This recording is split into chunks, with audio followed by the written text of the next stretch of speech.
Hello friends, good morning everyone. വർഷം തീരാൻ പോകുന്നു 2024. We are going to welcome 2025. അപ്പോൾ ഞങ്ങൾ ലളിത യോഗയുടെ ഒരു സ്പെഷ്യൽ ക്രിയ എന്ന് പറയാൻ പോവുകയാണ്. അതായത് ത്രികോണാസനത്തിൻ്റെ ഫ്യൂഷൻ, ത്രികോണാസന സംയോജനം. ഞങ്ങൾ എന്നും ഒരുമിച്ച് യോഗ ചെയ്യുന്നൊരു ഗ്രൂപ്പുണ്ട്. ഞങ്ങളുടെ ഗ്രൂപ്പിൽ ഒരു കപ്പാസിറ്റി ബിൽഡിംഗ് പോസായിട്ടാണ് ഇത് ഉപയോഗിക്കുന്നത്, ഒരു പവർഫുൾ പോസ്. അപ്പം നമുക്ക് നേരെ ആ ഫ്യൂഷനിലോട്ട് കടക്കാം. ഓക്കെ, കാലുകൾ അകറ്റി നിർത്തുക, ശ്വാസമെടുക്കുന്നു,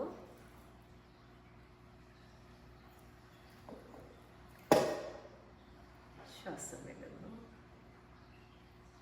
കണ്ണുകൾ വിരൽത്തുമ്പിലായിരിക്കണം. ശ്വാസമെടുത്ത് തിരിച്ചു വരാം.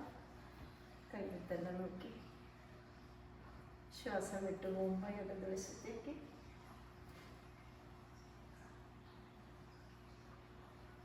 ശ്വാസമെടുത്തു, തിരിച്ചെത്തി. ഇത് ത്രികോണം 1 ആയിരുന്നു. നേരെ കണ്ടിന്യൂ ചെയ്യുന്നു. ത്രികോണം 2ലേക്ക് ബ്രീത്ത് ഔട്ട്.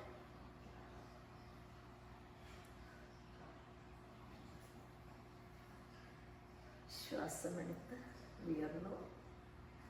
ശ്വാസം വിടാം.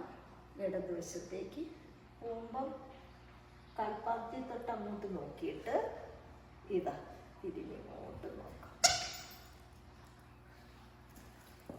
ശ്വാസം എടുത്ത് ഉയരാം. ത്രികോണം 3ലേക്കുള്ള യാത്രയാണ്. ശ്വാസം വിടുന്നു,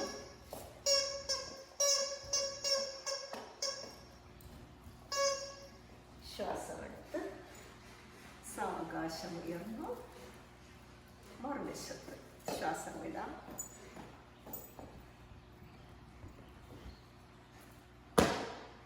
ശ്വാസം എടുത്ത് ഉയർന്നു, ശ്വാസം വിട്ടു. കാലുകൾ ഇങ്ങനെ അകറ്റി വെച്ച് കൈയുമൊക്കെ നിവർത്തി പിടിച്ച് നമ്മൾ ചെയ്യുമ്പോൾ ഹോൾ ബോഡി വർക്കൗട്ട് തന്നെയാണ്. ആദ്യം ചെസ്റ്റ് ഓപ്പണിങ് വന്നു, സൈഡ് സ്ട്രെച്ചിങ് വന്നു, ടമ്മിയും വന്നു. അങ്ങോട്ട് കണ്ടിട്ട് സ്കയാറ്റിക്ക അസുഖമൊക്കെ ഉള്ളവർ ഇത് ചെയ്യുമ്പോൾ സൂക്ഷിക്കണം. നിങ്ങളുടെ ഡോക്ടറോട് കൺസൾട്ട് ചെയ്യണം.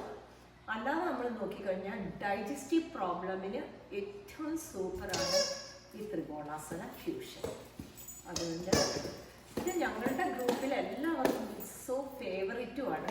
അതാണ് ഞാനിതൊരു വീഡിയോ ആക്കി ചെയ്യാമെന്ന് വിചാരിച്ചത്. അപ്പോൾ thank you all my dear friends, thank you. അപ്പോൾ ഞങ്ങളുടെ ഗ്രൂപ്പും കൂടി ഇവിടെ കണ്ടുകൊണ്ടിരിക്കുകയാണല്ലേ. Thank you dears.